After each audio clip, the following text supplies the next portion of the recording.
la verdad es un privilegio que no se puede creer. Yo no sé por qué estoy aquí, no, no es cierto.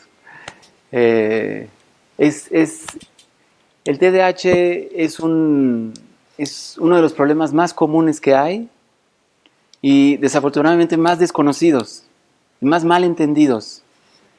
Y espero que esto sirva para ayudar especialmente a padres, a maestros, maestras. Obviamente todo lo que digo es Zahar Benekeva, dice, para hombres y para mujeres igual, simplemente así se habla.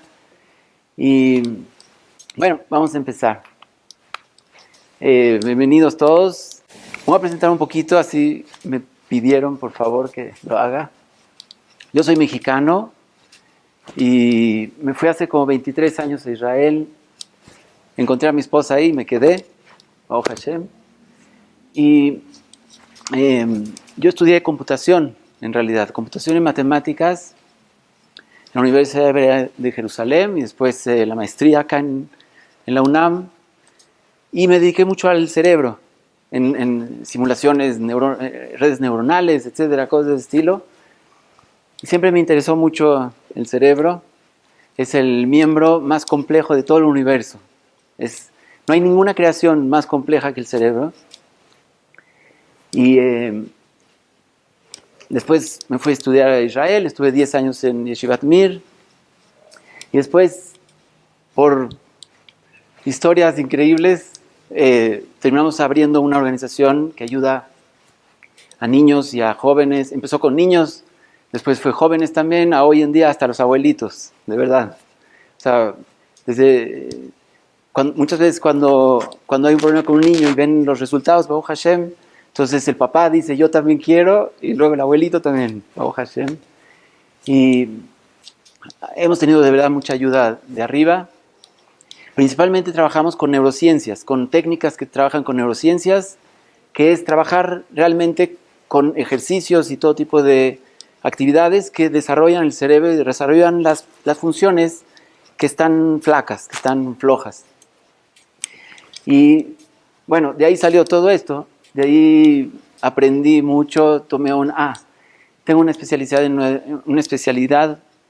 en neurodesarrollo y una en neurorehabilitación de la Universidad de Málaga. Y realmente me dedico a ver investigaciones. Es la verdad que gran parte de mi tiempo lo dedico a ver todos los desarrollos que hay. Es un área increíblemente cambiante. Quien no está en esta área actualizando, es muy parecido a computación. Es muy interesante. Computación, el que no se actualiza ya está fuera. En 10 años ya está totalmente fuera. Las cosas cambian muy rápido. En TDA es igual. TDA cada 5 o 10 años hay una revolución. La definición de TDA ha cambiado. Hoy en día estamos en el DSM-5. Es un estándar en Estados Unidos de todas las, no quiero decir trastornos, pero todos los problemas que hay, así cómo se define ansiedad, cómo se define déficit de atención. Hoy estamos en el 5º. Cada DSM nuevo que ha salido define de otra manera el TDA. O sea, nada más para entender cómo ha cambiado. Bueno, esta es la organización Adim Shelano. Tenemos muchos tipos de terapias, no importa, ahorita no es el punto, simplemente hay muchas opciones, muchos trabajos, muchas maneras de trabajar todas las dificultades.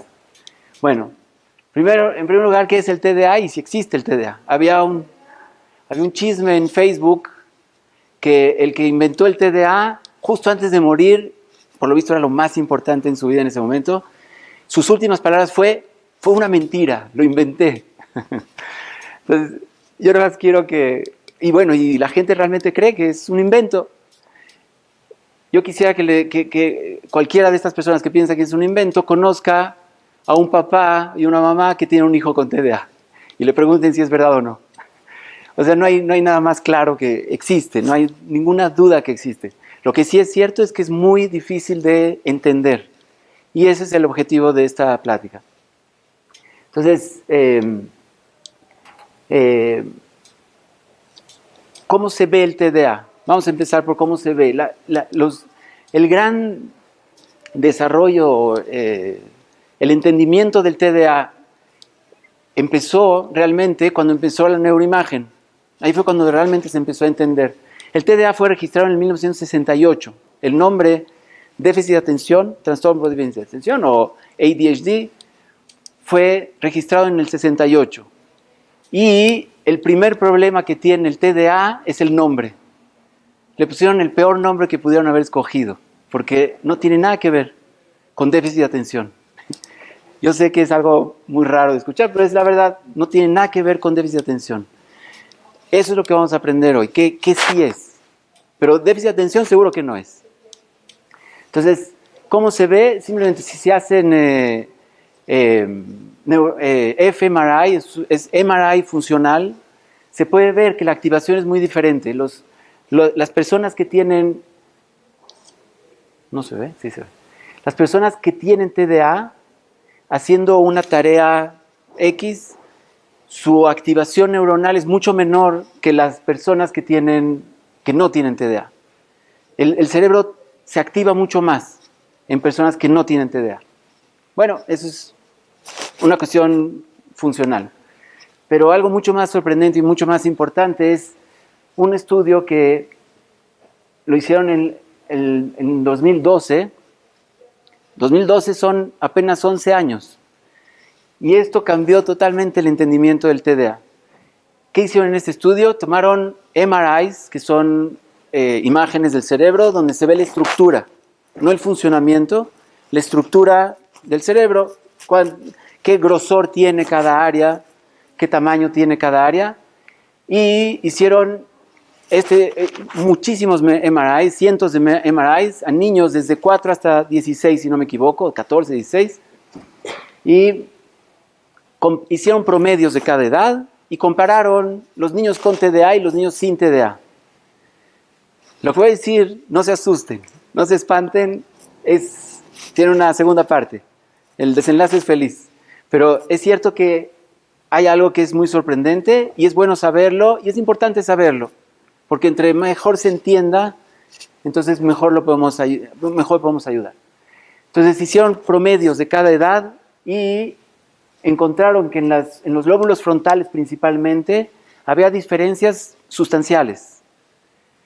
¿Qué diferencias encontraron? ¿Qué es lo que hicieron? Por ejemplo, niños de 16 años compararon todos los promedios de las imágenes de los de 16 años con TDA con los que no tienen TDA. Y encontraron diferencias. Entonces, lo que hicieron fue, donde no hay diferencias, es donde está blanco. Lo blanco es donde no hay diferencias. El cerebro es igual. El tamaño es igual, la estructura es igual, todo es igual. En promedio, obviamente. Estamos hablando de promedio. Pero, donde sí había diferencias, lo que hicieron fue buscar años anteriores donde sí coincidían. Es decir, la imagen del promedio de los de 16 años con TDA la compararon contra los de 15, digamos. Y encontraron que muchas áreas ahí sí coincidían y era el mismo tamaño.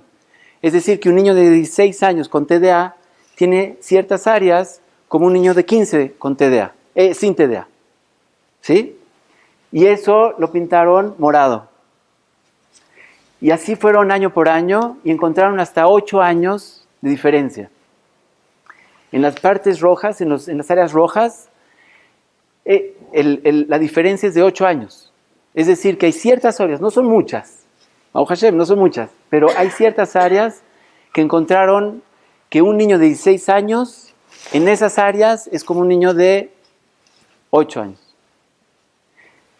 Entonces, a un niño de 8 años, si le pedimos que se siente todo el día y que no se mueva y que no hable y que no moleste, pues no, 10 minutos, 5 minutos puede ser.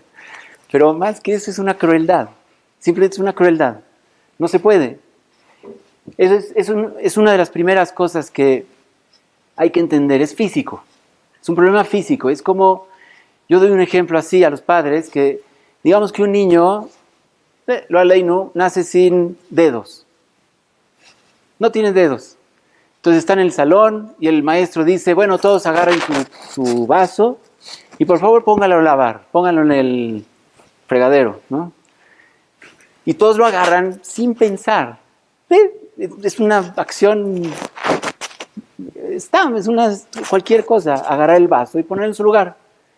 Este niño que no tiene dedos empieza a intenta de una manera, de otra, con las dos manos, se las arregla al final, se tarda 2, 3 minutos, agarra el vaso, empieza a caminar, se le cae y se rompe. Y el maestro le empieza a gritar, ¿pero qué voy a hacer contigo todos los días igual? ¿Qué va a salir de ti? No vas a llegar a ningún lado. ¿Por qué? ¿Qué te pasa? ¿Por qué no le echas ganas? ¿Por qué no intentas? ¿Por qué no lo haces bien? Bueno, obviamente con alguien que le faltan dedos nunca va a pasar eso. Nunca, obviamente. Vemos a alguien que no tiene dedos, Rahamim, Jacito, como dicen. Es obvio que no le vamos a decir así, al revés. ¿Qué es lo que le diríamos? ¿Qué esfuerzo hiciste? Sin dedos. Si yo no tuviera dedos, no sé cómo podría hacer. Tú lo lograste. Te tardaste 2 minutos. Nadie se tardó ni un segundo. Pero él sin dedos lo logró. Y sin embargo, el problema con el TDA es que no se ve. Está abajo del cráneo, no se ve. El niño se ve perfectamente normal y actúa normal porque es un niño perfectamente normal. Pero hay cosas que le cuestan trabajo. Y eso que le cuesta trabajo es real. No es un flojo, no es que no quiera, no es que siempre lo que le conviene y si le gusta sí, si no, no sé qué. No, es un problema físico. Es lo primero que hay que entender. No es emocional, no es un problema emocional. También eso es una confusión muy grande. Es cierto que el TDA causa un problema emocional. Una persona que le gritan así toda la vida, o que le salen más las cosas, que le cuesta trabajo tanto las cosas, obviamente se va a sentir mal y se va a sentir, bueno, no soy bueno para nada, ¿no? Todo el mundo agarró el vaso y yo no, o lo que aplica para el TDA. Entonces, obviamente, se pueden sentir muy mal y causa un problema emocional que, de hecho, es mucho más complicado que el TDA mismo. El TDA mismo se puede manejar. Es mucho más fácil de manejar que un problema emocional. Pero todo este tipo de trato es lo que causa el principal problema, el TDA, que es la parte emocional. Entonces, es físico, es real y se puede ver. Ahora, ¿qué se puede hacer? Perdón, no sé por qué no reaccionaba. Esto también, una cosa muy importante, muy, muy importante. Las áreas que se ven acá, que fueron afectadas, digamos, que son afectadas por el TDA, son en promedio. Es decir, cada persona es diferente. Una persona puede tener todo esto verde y esto todo morado y esto azul, etc. Cada uno es diferente, obviamente. Es un problema de neurodesarrollo que no es igual en cada uno, obviamente. Eso es un punto muy importante. Cada uno es diferente y por eso es tan difícil la identificación, el diagnóstico.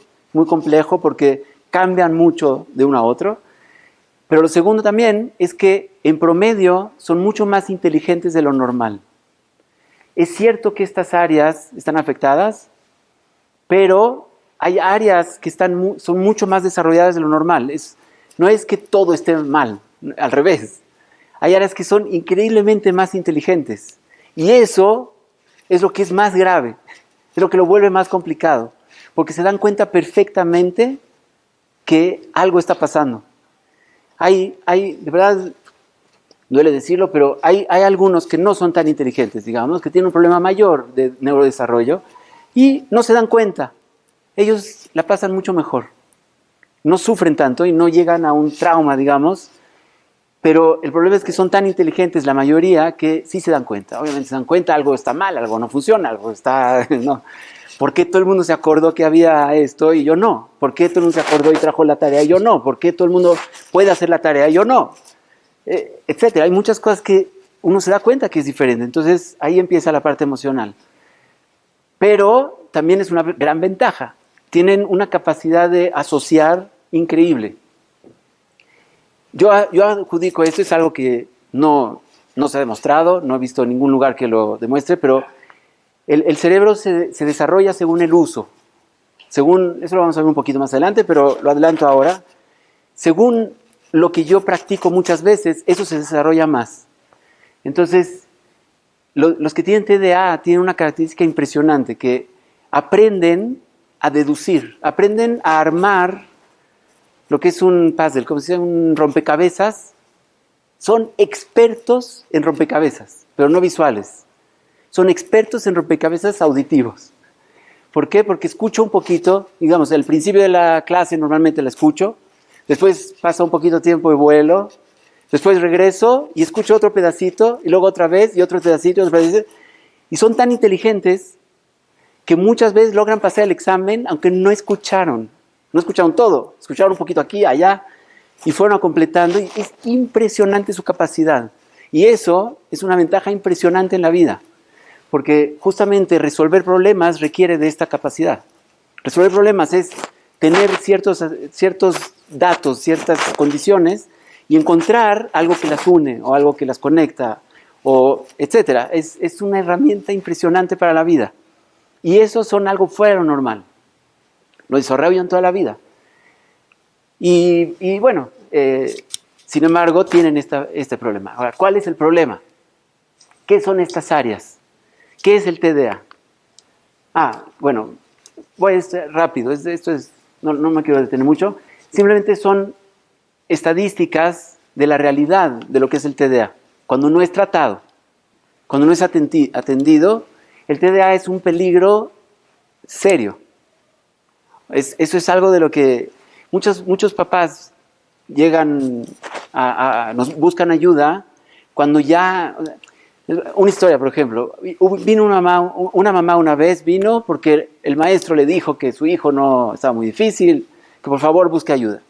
Vino a la organización en Israel y había dos opciones. Nosotros hacemos también unos tratamientos que pueden desarrollar o medicamento. Obviamente, son las únicas dos opciones que yo conozco y que creo que hay. Entonces, la opción del tratamiento no era posible porque no había ninguna sucursal de la organización, se necesitan unos aparatos, no había ninguna organización cerca de ellos, entonces no lo podían hacer. Entonces la única opción era medicamento. Y yo soy totalmente a favor de medicamento a comparación de nada. A comparación de nada, no hay comparación con una ayuda, por ejemplo, medicamento. Obviamente, si se puede hacer algo diferente, que sea mejor y que no sea medicamento, obviamente es mejor. Pero cuando no se puede, yo pongo ese ejemplo como cuando una persona tiene diabetes, digamos que un hijo, Hasbe Shalom, un hijo tiene diabetes, viene el papá con el doctor y le dice, mire, su hijo tiene diabetes, tiene que tomar estos medicamentos. No, pero yo soy naturista, yo no me gustan los medicamentos. Eso es una crueldad. No es un naturismo, es crueldad. Es un riesgo de vida. El TDA también es un riesgo de vida. Tienen 10 años de promedio menor de vida. Por accidentes, por negligencias, por descuidos, por olvidos. Si no es tratado, estamos hablando de cuando no es tratado. Cuando es tratado, es exactamente igual, ¿no? Las estadísticas se emparejan. Pero cuando no es tratado, es real. Todo tipo de problemas, no me quiero detener. Despidos del trabajo, en las cárceles. Las cárceles, entre el 40 y el 80% de los presos tienen TDA. Del 40 y el 80%. Accidentes de tránsito, por descuidos, por cualquier cosa, también por ir a excesos de velocidad, no calcular consecuencias, es algo que les cuesta trabajo. Abuso de sustancias, no terminar los estudios, repetir años, etcétera, es algo, las estadísticas son reales. Por eso es tan importante tratarlo. Padres que tienen hijos con TDA, esa es la estadística en Estados Unidos, pero supongo que es parecido en todo el mundo, tienen probabilidad triple de divorcio cuando sus hijos tienen TDA. No porque ellos tengan TDA, también eso ya es otro tema, pero cuando los hijos tienen TDA es tan difícil que tienen triple probabilidad de divorcio. El 65% de los niños con TDA tienen dificultad con la autoridad. Es casi todos los, muchos casos de TDA empiezan justamente por esto. El papá viene a quejarse que su hijo no le hace caso, que va en contra, que hace todo lo que quiere, que no me hace caso, y la mamá y el papá, ni al maestro, ni nadie. Es muy común. Eso no voy a entrar en detalles por qué, pero tiene una razón muy obvia, en realidad, muy lógica. Ahora, ¿cuál es la incidencia de TDA? Voy un poco rápido porque tengo que alcanzar mucho material. Y esta parte es menos, en realidad es lo menos importante. Pero, ¿cuál es la incidencia de TDA? En Estados Unidos, la estadística era de 7.8% en el 2003, 9.5% en el 2007, 11% en el 2011. Iba en aumento, pero no es relevante. La verdad es que yo no hago caso mucho de esto. La definición de TDA cambió entre cada estadística también. Entonces, si yo lo defino diferente, obviamente van a salir números diferentes. En Israel es 13% la oficial. Hay gente, yo escuché de un estudio en España que dicen que es 40%, pero la cuestión es de qué nivel de TDA yo estoy midiendo. El TDA no es blanco y negro, eso también es otro error muy común, que es como que tiene TDA, entonces el medicamento así y así, y si no tiene TDA, entonces nada. Y no es así. Es un gris, hay mucho, es una gama. Puede ser mucho más fuerte, puede ser mucho más suave, puede ser que sean ciertos puntos, etc. Entonces, depende cómo mido, van a salir las estadísticas. Pero no son números pequeños. Eso significa que en una clase de 30 niños, por lo menos 3 o 4 tienen TDA. Y 2 o 1 es suficiente para que ya no se pueda dar la clase. Es la verdad. Pero depende, ¿no? Obviamente depende, pero es una realidad. Ahora, hay un estudio, hay varios estudios, pero hay un estudio especial. Aquí están las fuentes, si después a alguien le interesa, todo lo que he dicho son los estudios que están ahí, están las fuentes. Hay un estudio muy famoso que hubo en Europa que demostraron que cuando no es tratado el TDA, tiene todas las estadísticas, coincide con las estadísticas anteriores, pero cuando sí es tratado, no hay, es exactamente igual que los que no tienen TDA. Es muy importante saber que es verdad, que el tratarlo, el atenderlo, es de vida o muerte, finalmente. Ahora, ¿cómo es un día en la vida del TDA? Digo, no me quiero detener demasiado, pero es importante. Es alguien que no durmió toda la noche y que ahora, digamos, normalmente cuando uno no durmió toda la noche, en la mañana se va a dormir. Pero digamos que no se va a dormir y está así todo el día. Es algo muy parecido, muy parecido. Uno funciona, tiene los ojos abiertos, se mueve, pero comete más errores, se le olvidan las cosas, no se acuerda bien de las cosas, le cuesta mucho más trabajo, mucho más hacer un esfuerzo mental, es como que, bueno, otra cosa. Busquemos algo más. No, es así, es muy parecido, muy parecido. De hecho, por eso mismo me adelanto un poco a más adelante, pero es el momento. Esa es una de las razones por las cuales dormir es tan importante para el que tiene TDA. Es increíblemente importante. Dormir bien, suficiente, es indispensable, porque una persona que no tiene TDA, que no duerme bien, ya tiene un poquito de TDA. Una persona que tiene TDA sin dormir es potenciarlo, multiplicarlo. Y hace una diferencia enorme.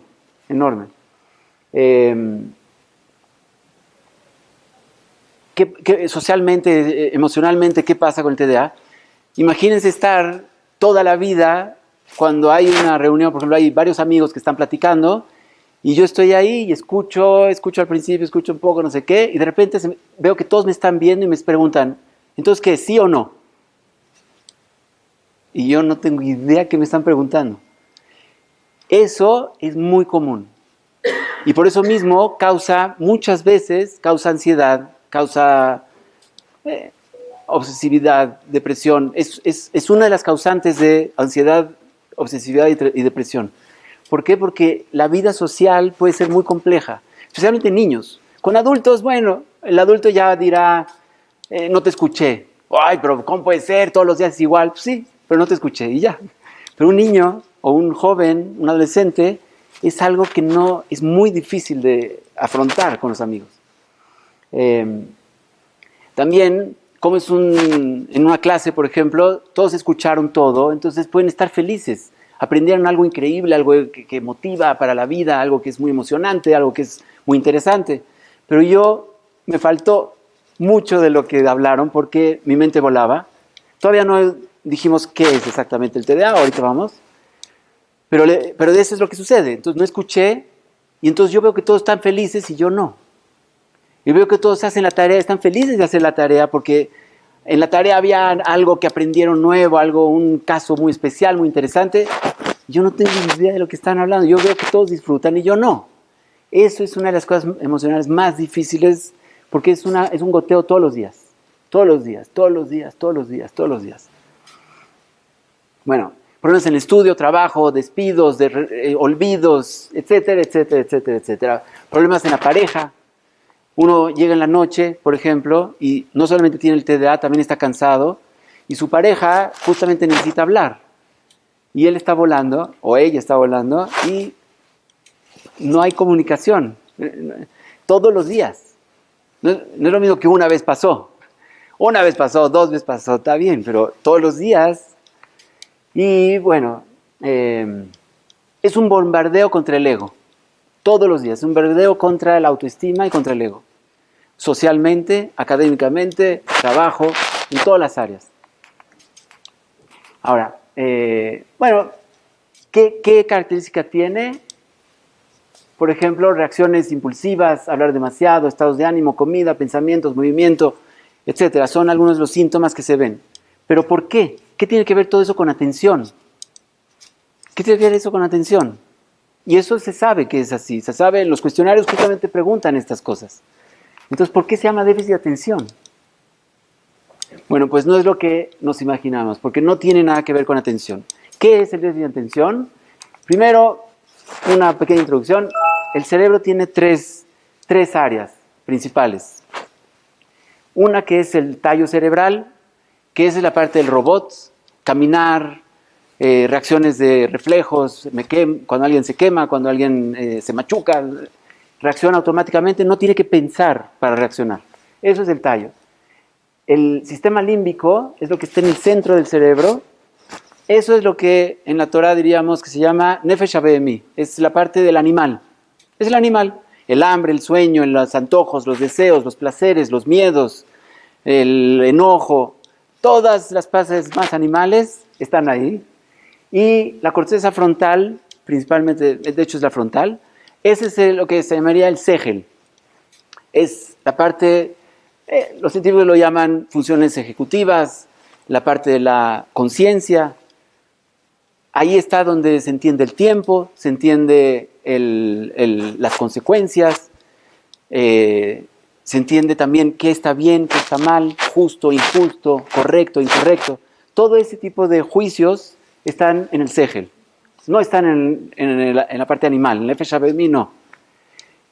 Si se recuerdan la imagen, si se ponen la imagen, justo las áreas frontales son las que están más afectadas. Entonces, ¿qué áreas son las que están afectadas? Justamente todas las áreas del autocontrol. El déficit de atención no debería de llamarse déficit de atención, simplemente ya no lo podemos cambiar porque ya es... Pero ¿cómo se debería de llamar? Déficit de autocontrol. Problema de autocontrol. Carencia de autocontrol. ¿Cómo? O discapacidad. Discapacidad es muy feo, es muy fuerte. Yo no le vería discapacidad. No, es cierto que hay, pero no es a ese nivel. Sí, exactamente. Es cierto, pero suena como se asocia con discapacidad. Entonces, bueno, un déficit de autocontrol. Entonces, por eso tiene todo lo que dijimos. El autocontrol en las reacciones. Las reacciones pueden ser muy impulsivas. ¿Qué es impulsividad? Reaccionar sin pensar. Eso es autocontrol. El pensar es, antes de que yo le pego, tengo que pensar, ¿me conviene o no me conviene? ¿Está grandote, no está tan grandote? ¿O es el maestro? El maestro no me conviene. Antes de pensar, lanzo la reacción. Eso es impulsividad. Y eso es autocontrol. 100% es autocontrol. Hablar demasiado es autocontrol. Estados de ánimo tienen una dificultad de autocontrol emocional. cuando se emocionan, bailan arriba de la mesa por algo que puede ser no tan... todos los demás les gustó, están contentos, pero no para tanto. Y también para mal, también para abajo. Cuando alguien los ofende, cuando alguien los lastima, es muy difícil salir de ahí. Se ofenden muy fuerte. Es muy común. No quiere decir todos, es muy común. Pero es eso, es el autocontrol emocional. Autocontrol de comida, hay un porcentaje de obesidad, ¿cómo se llama? Obesidad, muy altos. Y autocontrol en los pensamientos. ¿Qué es el déficit de atención en la parte de atención? El sistema de atención funciona perfecto. Hay una cosa que se llama hiperfocus, que la gente que tiene déficit de atención también tiene hiperfocus, que es que se pueden enfocar horas en algo mucho más que las demás personas. Entonces no es el sistema de atención. El sistema de atención funciona perfecto, tiene hiperfocus también. Pero no hay control. No hay control. Si es algo que me llama y me jala, puede haber atención de horas. Si es algo que no me jala, no tengo posibilidad de poner atención. No tengo. ¿Por qué se le llama déficit de atención? ¿Cómo? ¿Por qué se le llama déficit de atención? Es un error. En 1968, que le pusieron el nombre, no tenían idea de lo que era.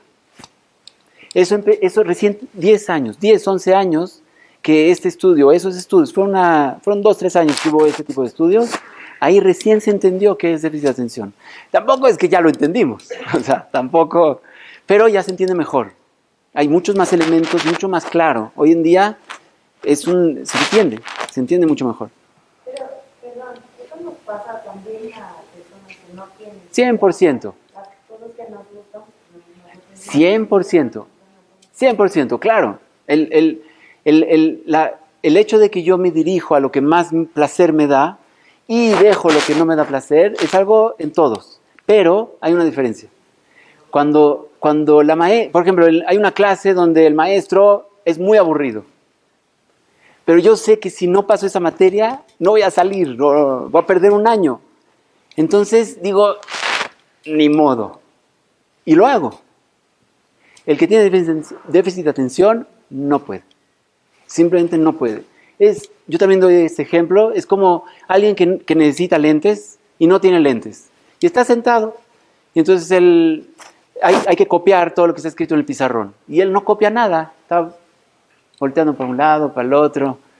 Y le dicen, pero ¿por qué no copias? El maestro se enoja, pero tienes que poner el dedo o tienes que copiar. Perdón, una aclaración antes de decir este ejemplo. Yo no estoy en contra de los maestros. Haz de Shalom, que no se entiende mal.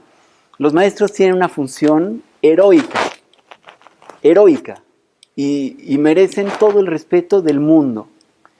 Simplemente pongo estos ejemplos porque hay casos donde es así. Hay maestros que tienen una mejor guisha, ¿cómo se dice? Una mejor acercamiento a cómo manejar un niño que no te hace caso, un niño que te hace todo al revés, que es muy difícil, y entonces lo pueden ayudar. Y hay veces que nos desesperamos también como papás y decimos, ¡ya! ¡Basta! ¡Vete para allá! No sé qué, salte de la clase. Y los entiendo perfecto. De verdad los entiendo perfecto. Pero simplemente estoy intentando ver el lado del niño. Y eso es lo que es importante porque para eso estamos acá. Es la verdad. Un niño con déficit de atención tiene un maestro que encuentra el mismo problema. No, al revés. Me encanta esa pregunta porque es al revés. Hay una escuela en Israel. Nosotros trabajamos con las escuelas. Dentro de las escuelas hacemos tratamientos. Hay una escuela que es la mejor escuela que yo he visto en mi vida. Y una vez yo hablando con el director le pregunté, ¿cuál es su secreto? ¿Cómo hizo una escuela tan buena? Con tanta preocupación por los niños, tanta atención a los niños, tanta dedicación. ¿Cómo le hizo? Me dijo, es un secreto. Entonces no te puedo decir. Le dije, bueno, pero... Entonces nunca digas el nombre de la escuela. Entonces no puedo decir el nombre de la escuela. Me dijo, yo escojo solamente maestros que tuvieron problemas cuando eran niños. Que tuvieron déficit de atención, o tuvieron problemas de aprendizaje, o lo que sea. Si no tienen problemas, no los acepto, no me interesan. No. ¿Por qué? Porque son los que mejor pueden entender. Entonces, en realidad es al revés.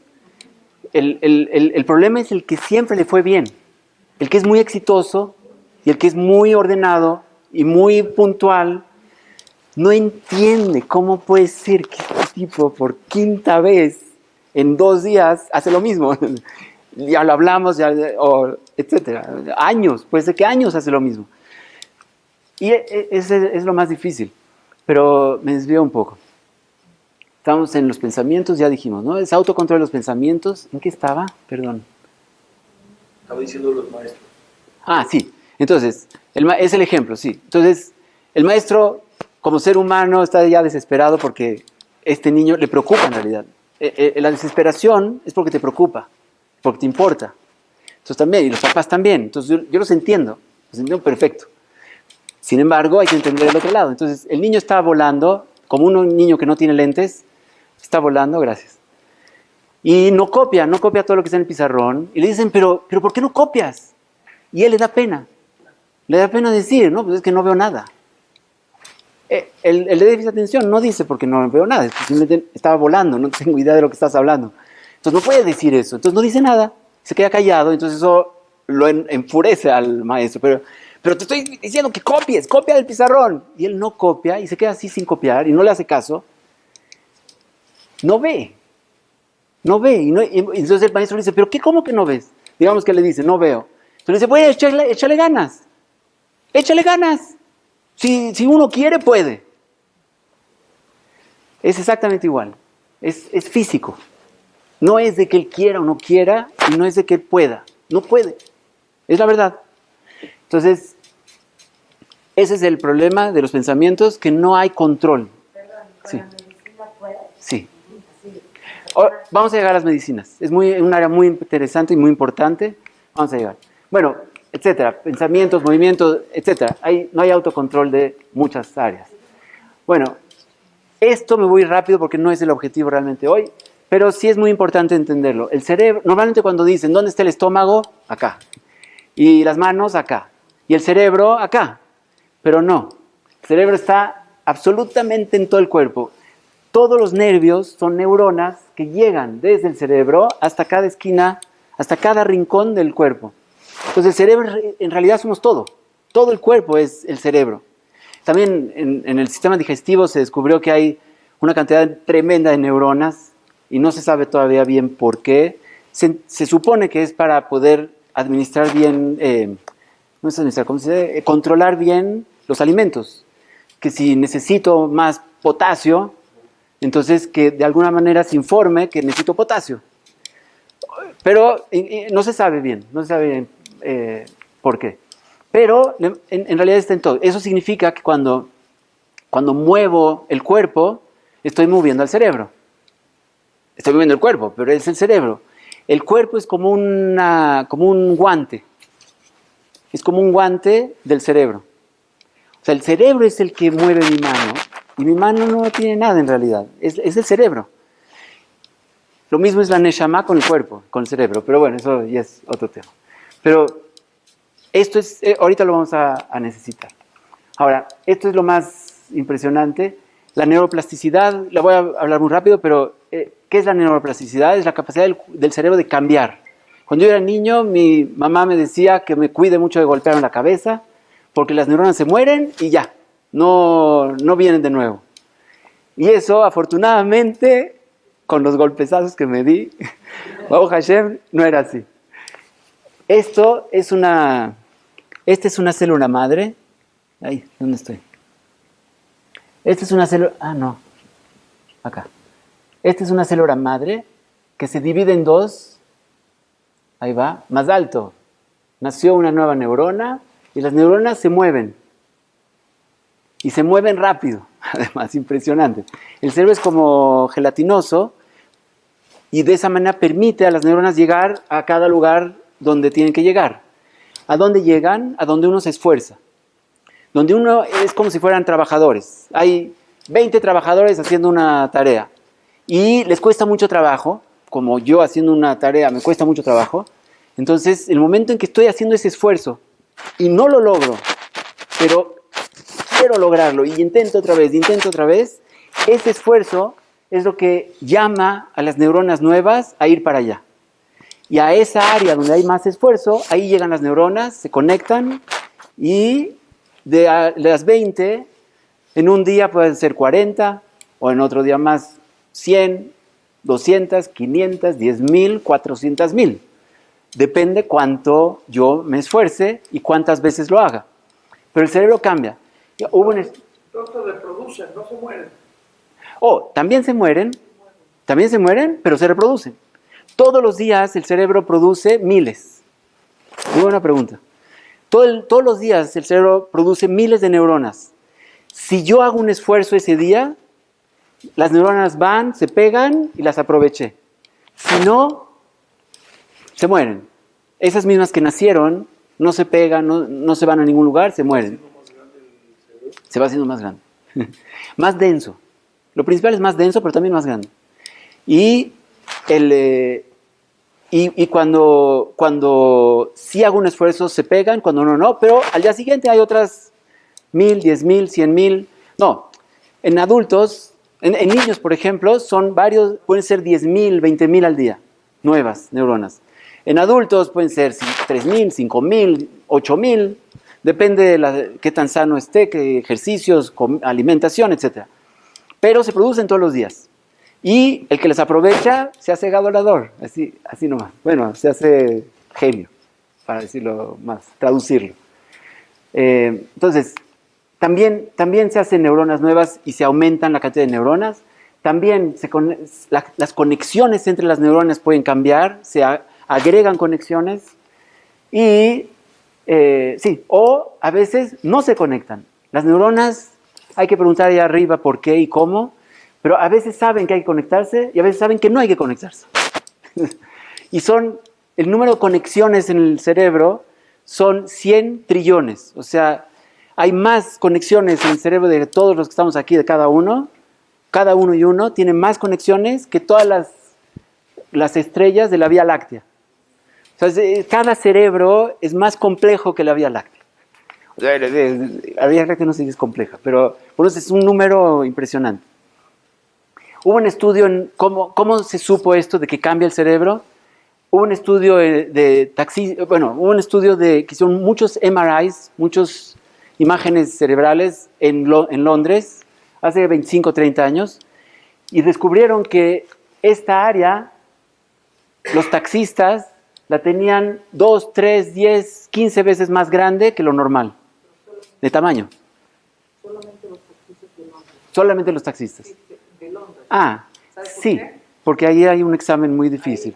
Pero no. Un examen muy especial y médico, nosotros. Sí, pero estoy seguro que todos los taxistas del mundo que no usan Waze, probablemente no 15 veces, pero seguro que es más grande que lo normal. 100% seguro. Porque sí saben mucho más de... Ahora, hay un estudio, entonces, el uso ellos hacen un examen muy difícil en Londres para poder tener licencia de taxista, donde se tienen que aprender de memoria todas las calles y todo. Y entonces, su área de la Itmatsut Merhav, no sé cómo se dice, el espacial, no sé qué espacial, hay un nombre, no me acuerdo. ¿Cómo? Ubicación espacial. Pero no es nada más ubicación, es como toda la conciencia espacial, es una cosa así. O sea, también son los mapas, son todos los mapas que tenemos. Tenemos el mapa de todo, dónde está la sala y dónde está el baño y dónde está la cocina y cómo llego a Marsarik y cómo llego a cada lugar. Tenemos un mapa. Mapa imaginario. Sí, sí, en realidad. Ahora, hicieron un estudio hace 2 años de toda la gente que usa Waze. Este es el tamaño normal. La gente que usa Waze lo tiene más chiquito que esto, porque no lo usan. La manera de usar Waze correcta es primero pensar a dónde quiero ir, cómo voy a ir, a ver cuál es el camino tal, y después puedo aprender el Waze y entonces me puede ayudar a aprender caminos. Pero si nada más lo pongo automático y me subo al coche y me va llevando, dejo de utilizar esa área, dejo de utilizarla, entonces atrofia y se van muriendo las neuronas. Cuando uno no lo usa, ¿cómo se llama? No pain, no gain, no. Hay otra frase de que si lo usas, crece, y si no lo usas, se deshace. Bueno, no importa. Ahora, hay varios tipos de ayuda que se puede dar. Hay cosas que son inmediatas, hay cosas que son más complejas. vamos a empezar con las adecuaciones. Las adecuaciones simplemente son cambios en el entorno que permiten funcionar mejor. Entonces, por ejemplo, el lugar donde se sienta uno, donde se sienta el niño. Yo sé que los morim seguramente tienen conciencia de todo ese tipo de cosas. O sea, el que se distrae, si lo pones hasta atrás del salón, pues entonces tiene muchas más distracciones. Si está enfrente al principio, entonces es mucho más fácil que no se distraiga. Y yo también lo veo más, entonces puedo jalar su atención más fácil. Pero también a la hora de hacer tareas, si es un lugar donde pasa gente, se abren puertas, se cierran puertas, pasa el perrito, no sé. Si hay cosas que distraen, entonces no va a funcionar. Hay que buscar un buen lugar también en el trabajo. Si mis ojos dan hacia la ventana, obviamente va a ser más fácil distraerme. Si veo a la pared, menos. Si la pared está llena de fotos y de cosas. Entonces, todo ese tipo de adecuaciones son importantes. No son deslinables, o ¿cómo se dice? No, son importantes. Ahora, para los maestros, ¿qué es bueno? Primero voy a decir cosas generales y después algunas técnicas que son impresionantes, que funcionan muy bien. Entonces, por ejemplo, las clases más interactivas, obviamente. ¿Cuál es el problema? Que cuando algo no me interesa, no tengo la manera de concentrarme, no tengo control. Entonces, la solución es que sea interesante. Es la verdad, hacerlo interesante. ¿Cómo lo puedo hacer interesante? Bueno, hay técnicas que no son tan difíciles. Preparar el material de una manera visual, fotos, transparencias, materiales así, papeles, imágenes, tablas, cuadros, todo lo que sea visual facilita mucho más. El ojo lo jala, la parte visual, el ojo va solito y eso lo hace mucho más interesante y también mucho más fácil de recordar. La memoria visual es mucho más fuerte que la auditiva, en general. Obviamente hay casos y casos, pero en general es mucho más fuerte la memoria visual que la auditiva. Entonces es mucho más fácil acordarse una tabla que escuchar la tabla y tenerla que inventar y imaginar y acordarme después. Es mucho más difícil.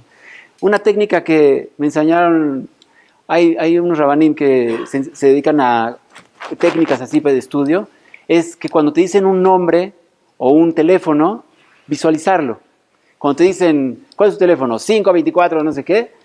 Si cierras los ojos y te imaginas los números, que es hacerlo visual, es mucho más fácil acordarse. Y si no, es mucho más difícil. Es una realidad. La gran mayoría de las personas, si no es que casi todos. Colores también. Colorear. Si hay, por ejemplo, no sé, si tenemos que hablar de los continentes. Entonces, si cada continente tiene otro color, es mucho más fácil de identificar. Es el amarillo, es el rojo, y visualmente se guarda mucho más fácil. Hands-on, es hacerlo mucho más interactivo, que no sea nada más frontal, escuchar y dictado. Dictado es una crueldad, perdón que lo diga, pero es una crueldad con un niño con TDA. ¿Qué quieren de él? Hasta para cualquiera es difícil. En cambio, si es una historia, y dentro de la historia yo meto todos los materiales. Una maestra que es experta en esto me contó, la alumna me contó lo que hace su maestra, geografía. Tienen que aprenderse las capitales, los países, mucha memoria, muy seco. ¿Qué es lo que hizo la maestra? Un juego de como las sillas, que cuando hay música, todos están parados, cuando se apaga la música se tienen que sentar. Y hay una menos. El que no se sienta tiene que decir la capital. Tiene que decir el nombre del país o lo que sea. Cuando uno ya lo mete dentro de un juego, se vuelve interesante, se activa todo y también la memoria y todo funciona mucho mejor. Es un ejemplo. O hacerlo práctico. Si estamos hablando de, no sé, de animalitos, entonces traer el animalito. ¿Cómo? Dinámico, exactamente. Juegos para todo. Todo tiene que ser un juego. El juego siempre jala. Siempre a un niño le gusta jugar. Entonces, si es a través de juegos, es cierto que es una exigencia más para el maestro, de preparar y inventiva, pero va a ser feliz. Eso es lo que hay que entender. En lugar de estar sufriendo y gritando todo el día y desesperado porque el niño le sabotea, va a tener una clase donde todos van a ser felices, va a ser el héroe de los niños. Todos van a querer. ¿Cómo? También en una Gemara. Claro, 100%. Ahorita vamos a ver la quema. hacer un resumen de lo aprendido cada 5 o 10 minutos. Los niños con TDA, los jóvenes, los adultos, pierden el hilo fácilmente. Y si yo hago Gesed, es Pashut Gesed, y hago un resumen en 3 palabras de lo que dijimos desde el principio hasta ahorita, bueno, lo traigo de regreso y le doy chance de seguir y de integrarse. Si lo hago esto cada cierto tiempo, es bueno para mí también, es muy bueno para todos, y los con déficit de atención lo van a agradecer toda la vida. Se van a acordar de ustedes toda la vida, mamá. Permitir también descansos. Cuando es muy largo, se acaba la dopamina, se acaban la gasolina del cerebro para pensar y para concentrarse, se acaba muy, muy rápido en los que tienen TDA. Si uno da, como de repente decir, bueno, tengo que ir a tomar agua o lo que sea, usar una interrupción. Y aunque sea 2 minutos, dejar esos espacios permite que el cerebro regenere o redistribuya la dopamina y pueden seguir mucho más. Pierdo 2 minutos, pero gano 10. Otra adecuación. En Canadá hicieron un estudio de todos los que tomaban medicamento, les pidieron que no tomen. Y les pusieron pedales abajo del escritorio, y el estudio dio que tuvieron los mismos resultados que con medicamento. O sea, el movimiento físico, si se acuerdan de la imagen del cerebro, ¿dónde está el cerebro? El cerebro está en todos lados. En el momento que yo me muevo, estoy activando al cerebro. Y esto permite que el cerebro esté 100% activo, despierto. Cuando lo que se llama el Heider, cuando era el Heider, que eran 3, 4, 5 niños, y un maestro con 4 o 5 niños, y eran todos de diferentes edades. Había uno de 13, había uno de 10, había uno de 8, uno de 4. Y el Rebbe les enseñaba a todos. ¿Por qué? Porque son 4, entonces a cada uno le da lo de su nivel. Cuando son 32, 33 o no sé cuántos hay acá, en Israel hay 40 también, es un problema general. Siempre tienes gente que va más rápido y gente que va más lento. Entonces ese es un problema general del sistema. Y la habilidad de maestro es saber cómo manejar esas diferencias. Pero es un problema exactamente igual, no es depende de eso. Aquí simplemente estoy haciendo que todos estén conmigo. Y entonces la clase es mucho más Zorem, sí, camina, exactamente, fluye. Y el que, por ejemplo, el que ya es muy rápido, que lo escriba. Él sí puede chance y escribir todo el resumen de la clase. Y el que no escriba, pero ya por uno se acuerda. Entonces hay técnicas, son técnicas, pero definitivamente es mejor. No hay duda que es mejor. Esto también. Ahora, ¿cómo evitar, por ejemplo, que solamente Yossi es el que tiene los pedales? Eso no es muy sano. Entonces, simplemente, eso lo hicieron en una escuela, pusieron un montón, pusieron todas las bancas de hasta el final del salón, así lo hicieron ahí, todas tenían esto. Y el premio era que te dejaban usar los pedales. Todos los niños quieren usar los pedales. Entonces, Yossi siempre se ganaba el premio, y los demás, unos a veces sí, a veces no, pero ya nadie se da cuenta realmente que Yossi siempre está ahí. O si se dan cuenta, bueno, no es tan raro porque todos pueden tener la oportunidad. Es verdad que entre más yo lo jalo y más está conmigo, obviamente se activa más su cerebro y entonces bajan todos los síntomas. O sea, un niño, y eso lo puede, cualquier mamá que tiene hijos con TDA o maestro, sabe que el momento en que el niño está contento, por ejemplo, van a hacer un paseo. El momento en que son paseos, no se porta mal. No porque no quiera portarse mal, es porque de verdad su cerebro está activo, está despierto, es mucho más cuidadoso en lo que dice, cómo reacciona, porque está más despierto. De todas maneras, cuando hay un problema, es un problema, hay que resolverlo. Adecuaciones no resuelven los problemas. Eso también, no resuelven los problemas. Ayudan a que esté mejor. El sistema Montessori, híjole, no me quiero meter en políticas, ¿ok? Entonces, yo lo digo por mi experiencia. Todas las cosas en la vida, en el mundo, tienen su lado bueno y su lado malo. Todo, absolutamente todo. El alcohol, el vino, por ejemplo, es justamente lo que hacemos el kiddush, y también es lo que puede hacer perder una vida. Haz Shalom. Entonces, Montessori es un sistema increíble para gente con TDA. Increíble, es el paraíso. Es el paraíso. ¿Por qué? porque funciona todo según lo que yo quiero y lo que me llama, entonces siempre tengo atención, porque es muy dinámico en eso, me permite a mí ir a donde a mí me interesa. ¿Cuál es el problema? Que la vida real no es así. Algún día tiene que salir a trabajar y se va a tener que sentar en un escritorio y no todo va a ser el Montessori. No hay un escritorio Montessori. Bueno, puede ser que en Google y de esas empresas no se hacen todo bien.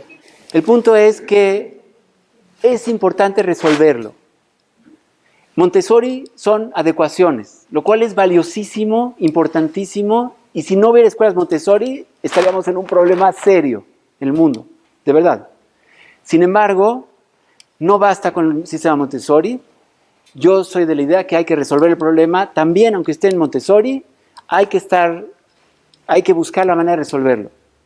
Porque si uno no lo resuelve, está posponiendo el problema. Y es peligroso. Otra parte que es muy importante son los hábitos. Hábitos alimenticios, los neurotransmisores, entre ellos la dopamina, que es central. No voy a explicar todo eso, pero la dopamina es como el combustible del cerebro para pensar, para actividades difíciles, para actividades que es un reto. Resolver problemas, pensar, analizar.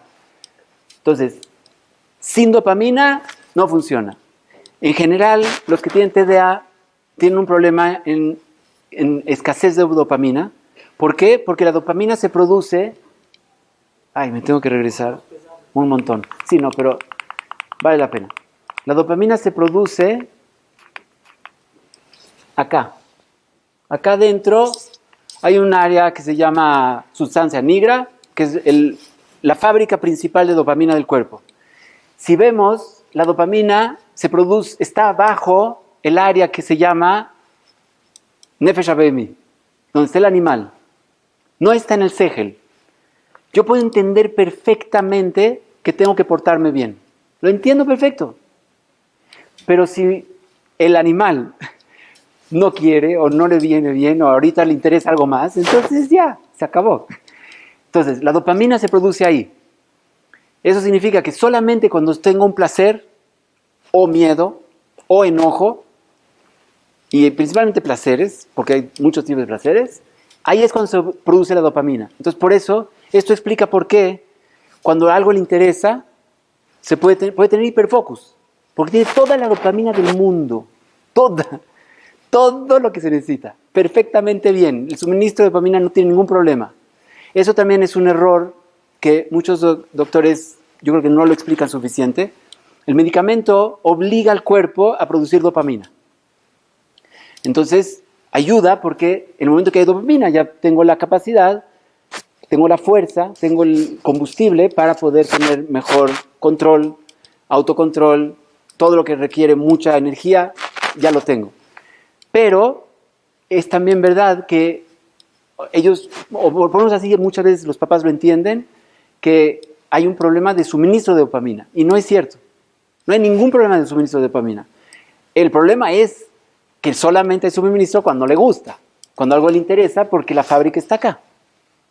¿Sí? ¿Está bien? ¿Está claro esto? Ahora, entonces, ¿qué pasa? Esto lo estaba diciendo por... perdón. Un segundo, perdón. Entonces, perdón, nada más para terminar la idea. Entonces, si no como suficientes productos que permiten la producción de dopamina, entonces no hay dopamina. Es de verdad, no hay. La dopamina, como todos los neurotransmisores, son proteínas. Entonces, si no hay suficientes proteínas, es agregarle todavía más al problema. Preguntas y respuestas al final. A lo mejor. Bueno, sí. Vamos a hacer preguntas y respuestas. Sí, para irnos más rápido, perdón. Sí, totalmente. Entonces, se necesitan vitaminas y minerales porque son parte de lo que constituye el cerebro. Proteínas, lácteos, grasas. Me faltó acá. Grasas, es muy importante. Las grasas sanas, obviamente. No me estoy metiendo a cuestiones de salud del alimento. Entonces, cada uno investiga con su nutricionista o como se diga. Pero, obviamente, comer bien es la base. Si no hay comida suficiente, Si no hay comida sana, no hay con qué producir lo que necesito. Y lo segundo, el sueño. Como ya lo dije, eso ya me lo dije, Baruch Hashem. Entonces, si no hay suficiente cantidad de sueño, o si los horarios no son correctos, entonces eso agrega el problema. Obviamente, se vuelve peor. Ahora, es nada más para entender. La base de todo es el cuerpo. El cuerpo tiene que estar bien, por eso necesita dormir bien, comer bien. Si no se come bien, condición física también es ejercicio. Si no está el cuerpo bien, entonces no hay con quién hablar. Si el cuerpo está bien, ahora también la mente tiene que estar bien. Para la mente también se necesita condición física mental. Hay que activar la cabeza, todo lo que, entre más es mejor. Y salud emocional obviamente también. Sin eso, tampoco hay con quién hablar. Y si ya está todo eso, entonces ya puede ser un Ben Adam, un mensch, no sé cómo, un ser humano como debe de ser, que puede llegar a su máximo potencial, puede hacer las cosas que más le gustan y que más se realiza y más aporta a la sociedad o a él mismo, a su familia. Puede hacer el propósito de su vida, puede lograr hacer todo lo que tiene que hacer, a lo que vino al mundo y utilizar todo su potencial. Entonces, sí se necesita todo eso, es la base, y obviamente si hay, eso es para cualquier persona, para el que tiene TDA es más importante todavía. Ahora, ya acabamos con las adecuaciones, que es parte de esto de adaptaciones, ¿sí? Actividades, voy rápido, porque todo esto hay estudios que comprueban que mejora la, para decirlo más fácil, con las imágenes que vimos, donde estaba la imagen de los cerebros con muchos colores, vuelven más blanco el cerebro. O sea, desarrollan las áreas neuronales que se necesitan para atención, para autocontrol, etc. Y autocontrol de todo, y está comprobado que funcionan. Ping pong, 100%. Tocar un instrumento de música, aprender un instrumento de música, desarrolla. La música activa prácticamente todo el cerebro, es impresionante. Las imágenes que se ve el cerebro cuando está en música, se activa todo, adelante, atrás, derecha, izquierda, todo. Si uno toca, es mucho más todavía. Y también por la coordinación, une los dos hemisferios, es una maravilla. Karate, o todo el tipo de artes marciales, obviamente con una buena shkafá, que no sea de que ahora sí voy a golpear a todos los que se me pongan enfrente, sino al revés. El karate verdadero es el que no pelea, pero aprende a tener autocontrol. Todo es autocontrol. Y eso desarrolla las áreas de autocontrol. Ejercicio en general aporta muchísimo, limpia. El ejercicio aeróbico limpia el cerebro. La circulación de la sangre es muy fuerte, se oxigena mucho cuando es aeróbico, como dicen cardio, ¿no? Aquí lo llaman cardio. Y así la circulación y todo limpia al cerebro mucho más, y entonces está mucho en un mejor estado. También se producen todo tipo de químicos que está demostrado que ayudan a que haya más reproducción de neuronas, conexión de neuronas, etc. Como un abono. Se produce un producto que es como un abono. Sí, vamos más rápido. Ejercicios mentales. Todo juego donde se requiere un esfuerzo mental ayuda. Todo ayuda. Todo tipo, y también especialmente si hay habilidades visuales, auditivas. Hay un jueguito que se llama Stop It, no sé si lo conocen acá, que es visual, uno ejercita la capacidad de captación visual, procesamiento visual, y funcionan. Ahora, es cierto que es muy importante saber que todo lo que estoy hablando ahora requiere mucha constancia. No es suficiente una vez al año, una vez al mes. Es como un gimnasio. Si uno va al gimnasio una vez al año, una vez al mes, pues no sé si se va a hacer charles atrás o no sé cómo se llama. Pero si uno va todos los días, sí. Si uno hace todas las actividades que dijimos y estas todos los días, cambia el cerebro. Cambia, definitivamente cambia. Mejora. Ejercicios en la computadora. Hay ciertos jueguitos que ayudan. Está comprobado también, hay muchos estudios que demuestran que el cerebro se desarrolla con eso y se mejora la situación. No se puede asegurar que va a completamente resolverse, pero se mejora mucho. Y ejercicios que exigen coordinación también. Todo lo que es coordinación con pensamiento Eso es lo mejor. ¿Qué ejercicios mentales? Todo tipo de ejercicios que tengan que sea la línea media. Cruce de la línea media. Cosas donde uno necesita usar las dos manos de manera diferente. Y especialmente usar los dos lados del cuerpo. No me voy a meter en todo. Sustancia blanca se mejora con el ping pong. La sustancia blanca es las neuronas que están mielanizadas. Cuando tienen melanina, funcionan mucho más rápido, son más eficientes. Todos ejercicios de atención. A veces se puede simplemente jugar con los niños. A ver, vamos a hacer silencio y ver qué escuchan. Y entonces escuchar. A ver qué detectar. Hacer una lista. Cada uno escribe que escuchó un niño gritando, un pajarito, no sé qué. Todo ese tipo de ejercicios. Y después se puede complicar un poco poniendo distractores. O sea, que tienen que escuchar, pero ahora pongo un metrónomo, por ejemplo, o algo que hace ruido, un radio. Bajito. No hacerlo demasiado difícil. Algo que me molesta y tengo que poner atención a pesar de que hay ruido. Eso es la parte de filtrar, inhibición. Atención sostenida. Bueno, eso...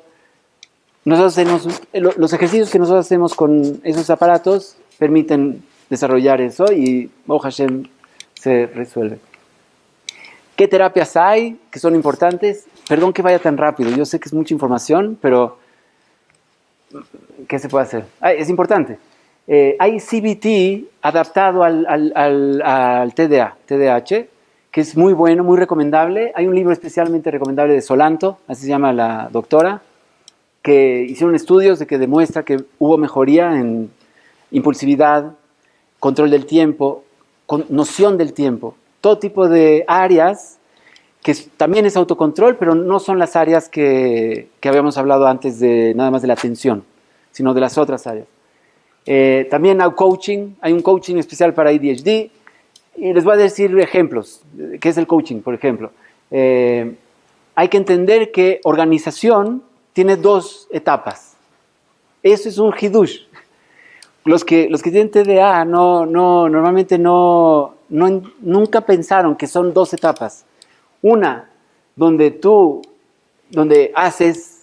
organizas realmente con las manos, haces algo, una actividad, pero otra es donde preparas todo para organizarte. O sea, pensar, planear, eso es una etapa indispensable para organizar, pero normalmente ellos no tienen esa conciencia y ellos sienten que organizar es empezar a hacer algo, y eso no funciona. O, por ejemplo, la disparidad entre lo que yo quisiera hacer, o lo quisiera que fuera, y lo que es. Entonces, tengo un caso de una pareja que estaba a punto de divorciarse, un ejemplo, a punto de divorciarse, por todo tipo de problemas, porque él tiene déficit. Sí, en este caso él tiene. Hay un caso igual donde ella tiene déficit, y es casi igual al revés. Pero, por ejemplo, ella viene en el coche, le habla por teléfono a su esposo y le dice: en 5 minutos estoy ahí, ya nos vemos abajo, ¿no? ¿Sí? ¿Estás listo? Sí. Ya está todo. 5 minutos, sí, claro.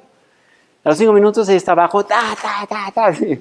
Se tarda 10 minutos en bajar. ¿Qué pasó? No, es que me faltó, no sé qué, le faltaba traer todas las cosas, organizar todo, traer. Entonces, ¿pero por qué me dijiste que estabas listo? Esa pregunta es una de las que más causan un golpe emocional. ¿Por qué? Porque él quería bajar a tiempo. Y su deseo de hacerlo bien y de llegar ahora a la hora que debe de ser con su esposa, porque casi siempre llega mal, es tan grande que entonces él dice: sí, ya estoy listo, porque eso es lo que quiere. Pero no es exactamente la realidad. Y eso causa muchos problemas. Pero en el momento en que uno lo entiende, también con los niños. Los niños muchas veces dicen lo que quieren que fuera, aunque no es. Pero no es porque están mintiendo, no es porque quieren mentir. O sea, es verdad que no están listos, pero no es un afán de mentir. No, el objetivo no es mentir, es el deseo que así fuera. Y no es. Entonces, eso también lo tienen que entender. Y en el momento que lo entienden, pueden mejorar mucho.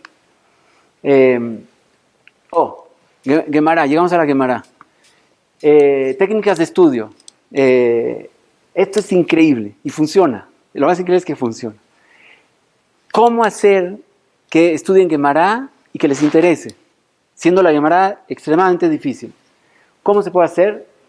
Entonces, lo primero es hacer unas preguntas que sean las preguntas más bomba kasha que se puede hacer.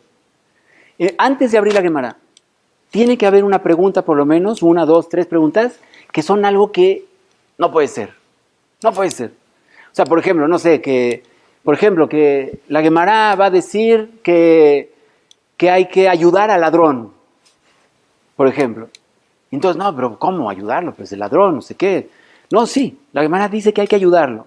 Pero ¿cómo que ayudarlo? No sé qué. De crear la pregunta, pero fuerte. O sea, que donde dicen, no puede ser que está eso. Yo quiero ver.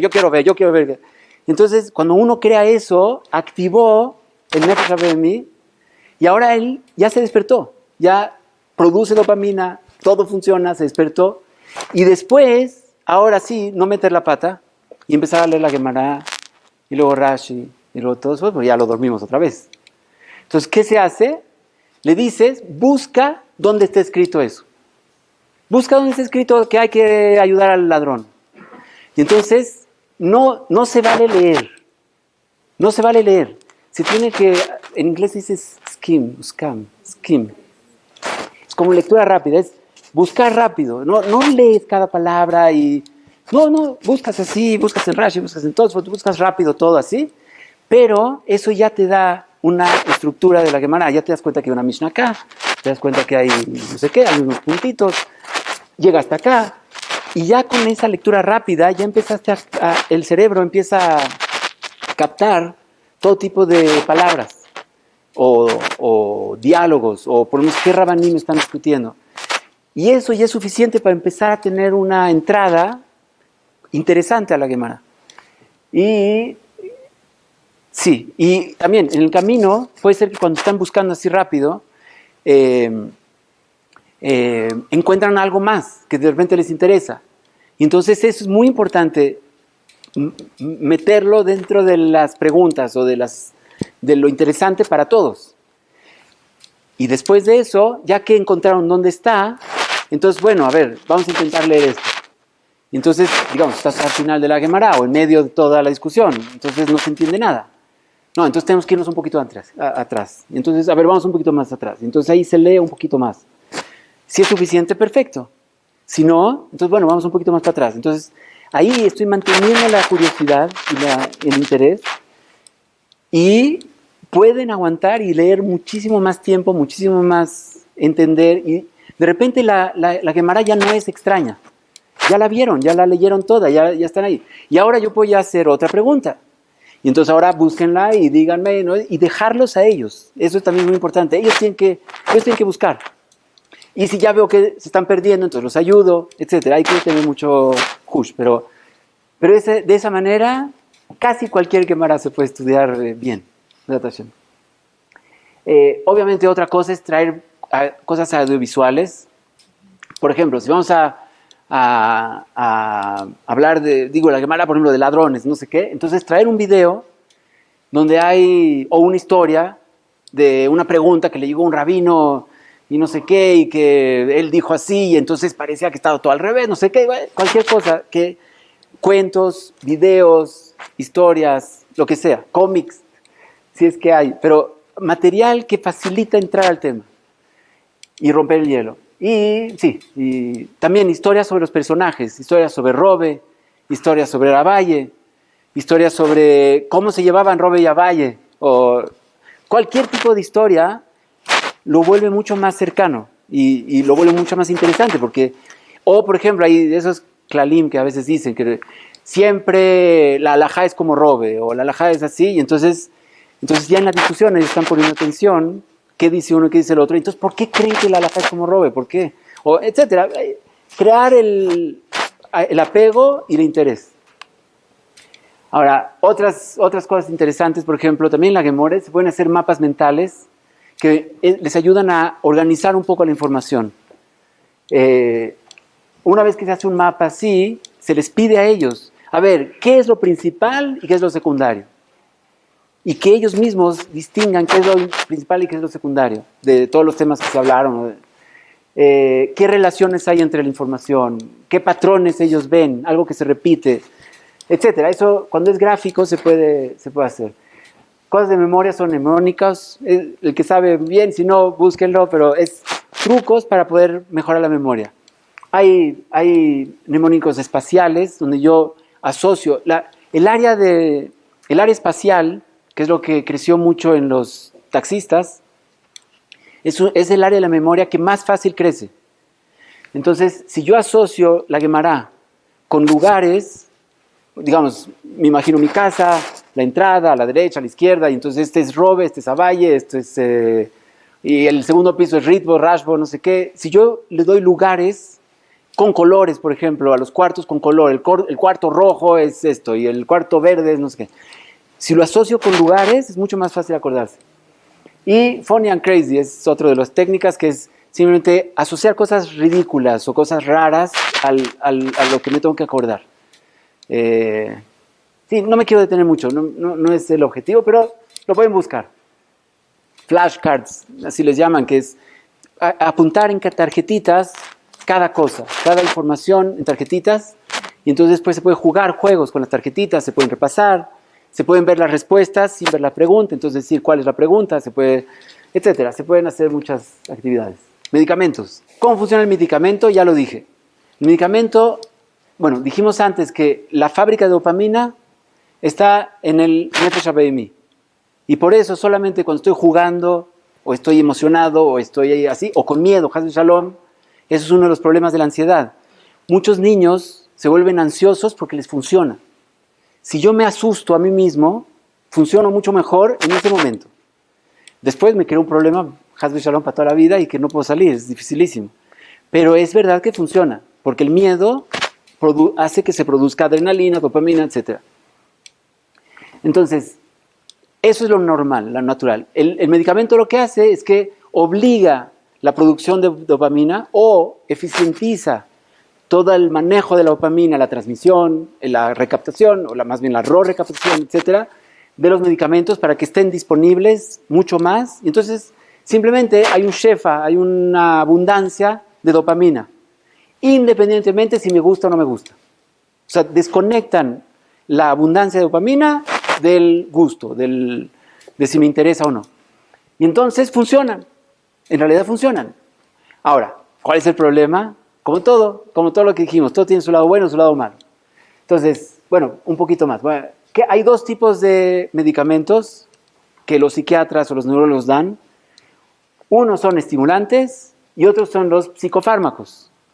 Los psicofármacos son medicamentos mucho más complejos y son los típicos medicamentos que tienes que ir gradualmente subiendo la dosis, poco a poco, hasta que llegas a tu dosis, y luego bajarla poco a poco, etcétera. Es prohibido interrumpirlo de repente, etcétera. Afortunadamente, y esto es algo que no se sabe normalmente, los medicamentos que se recetan principalmente para déficit de atención son estimulantes. Los estimulantes no son psicofármacos. Es parecido a tomar café, pero es un café mucho más efectivo. Entonces, si tomé café, estoy más despierto. Si no tomé café, no estoy más despierto. Y en realidad, no pasa nada si se interrumpe de repente. O sea, sí pasa porque ya no le hace efecto, pero si se interrumpe de repente, no pasa nada, no es peligroso. Y tiene muchas ventajas, es la verdad. Son mucho más nobles que los psicofármacos.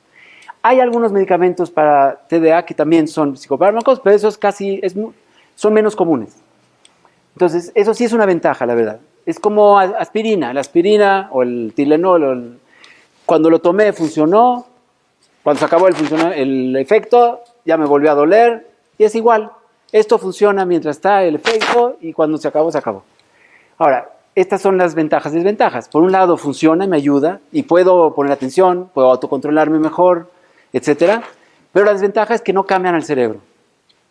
Hay estudios que después de muchos años hay una ligera mejoría, después de muchos años, por unos 3 años de tomarlo constantemente, sí hay un aumento pequeño en la conductividad, en la materia blanca o en la conectividad, pero es muy ligero, no es cosa del otro mundo. Entonces no mejora el problema, no resuelve el problema.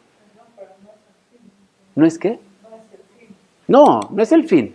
Seguro que es mejor, es lo que dije antes. Seguro que es mejor. Sí, por eso.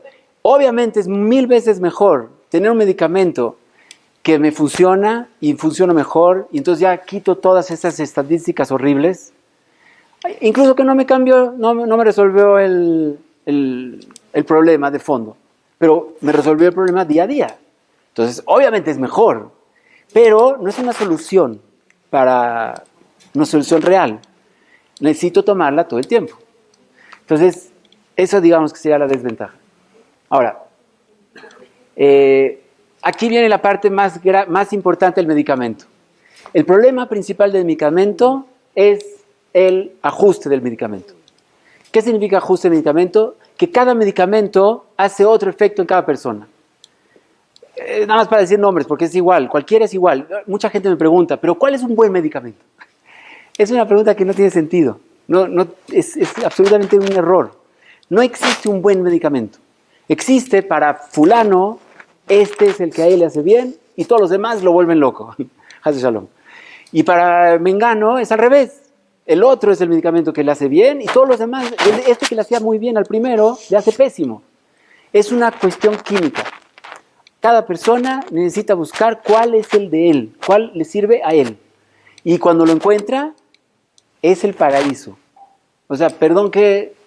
Yo sé que hay mucha gente y hay muchos chismes y que se vuelven robots y eso, y es verdad.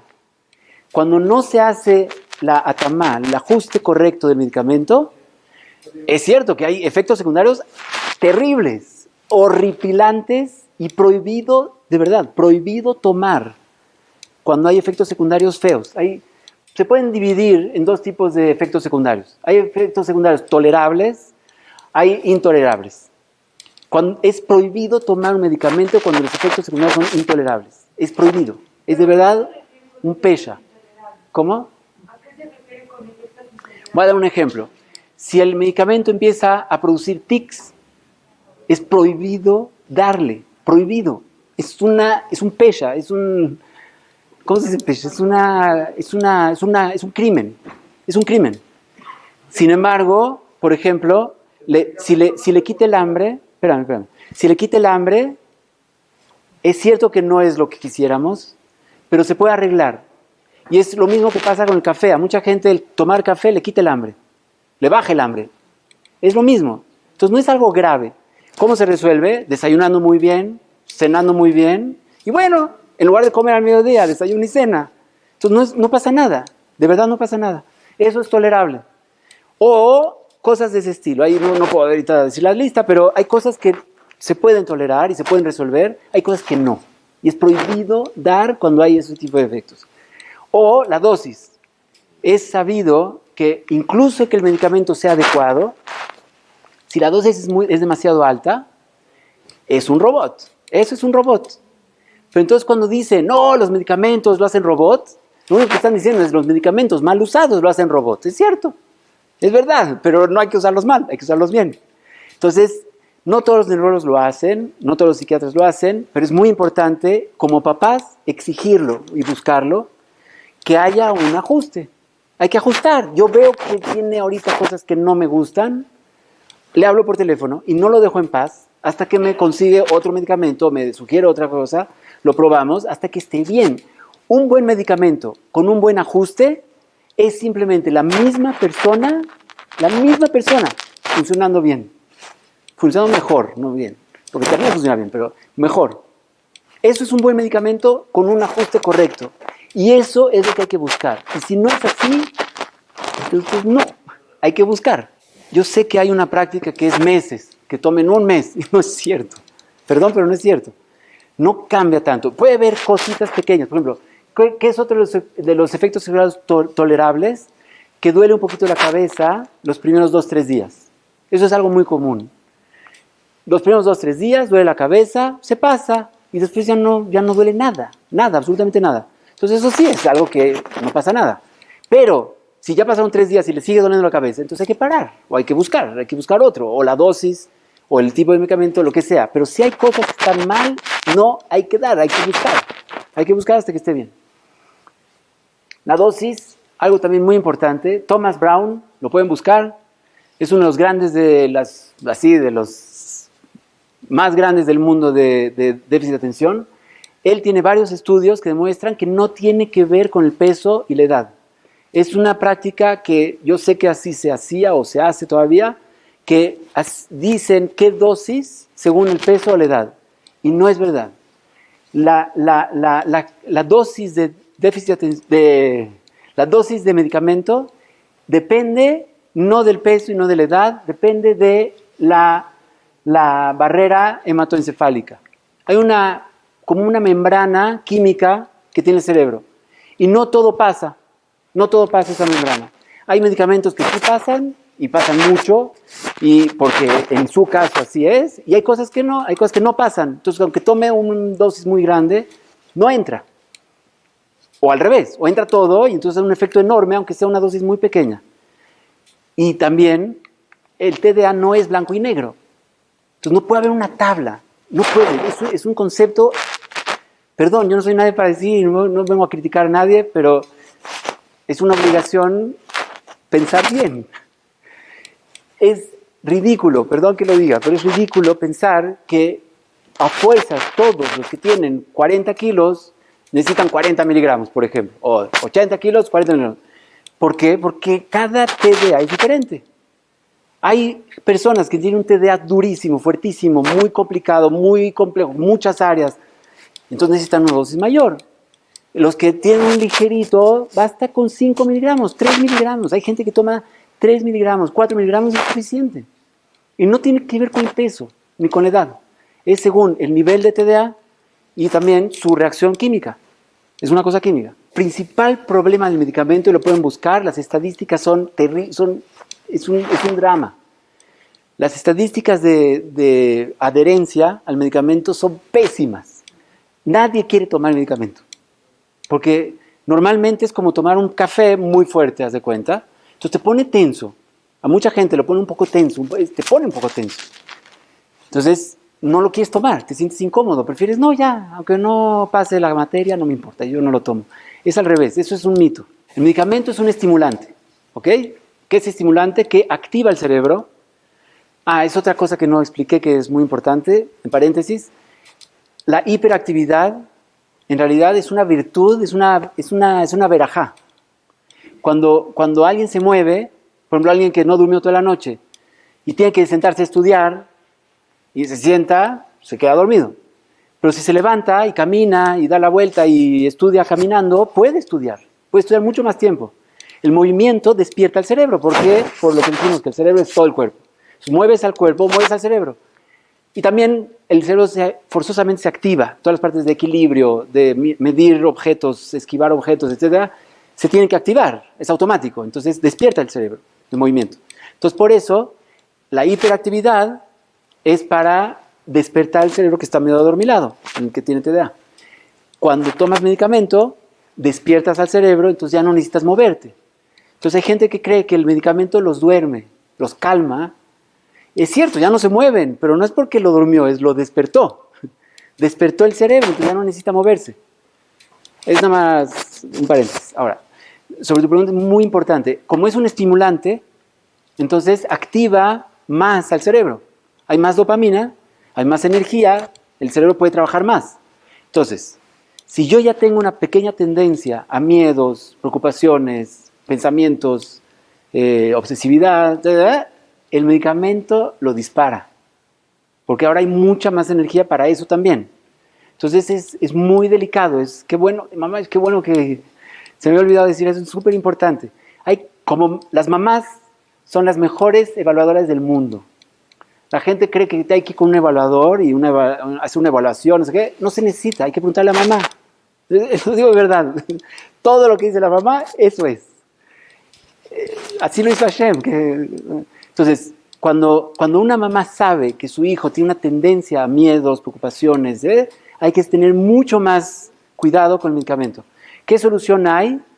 Cuando es un nivel bajo, cuando ya tiene ansiedad o ya tiene obsesión, prohibido dar medicamento. O, bueno, hay muchos psiquiatras que dan medicamento para la atención y también ansiolítico, etc. Ya es más, es otra, ya eso yo no me meto. Pero cuando es nivel bajo, cuando es un nivel bajo de ansiedad o una tendencia, pero no es realmente ansioso, lo que se puede hacer es dar un medicamento, una dosis mucho más baja de lo que él realmente necesita. Y entonces, generalmente sí se obtiene un beneficio para el autocontrol, pero no afecta a que evolucione o se aumente la ansiedad. Pero eso sí es muy importante. Eso es, de verdad, los ojos de la mamá tienen que estar ahí. Porque la doctora y el doctor no los ven. Y entonces él ya dio el medicamento, él está en su casa, no. La mamá es la que tiene que estar, el papá, obviamente, ¿no? Pero la mamá está en la casa, no siempre el papá. Sí, está bien. Entonces, ahora, el nivel de edad ya hablamos. Cambios con el tiempo, sí, faltó decir. El cerebro, igual que el cuerpo crece solito. Entonces el cerebro también tiene un crecimiento solito, independientemente de si lo uso mucho o lo uso poco.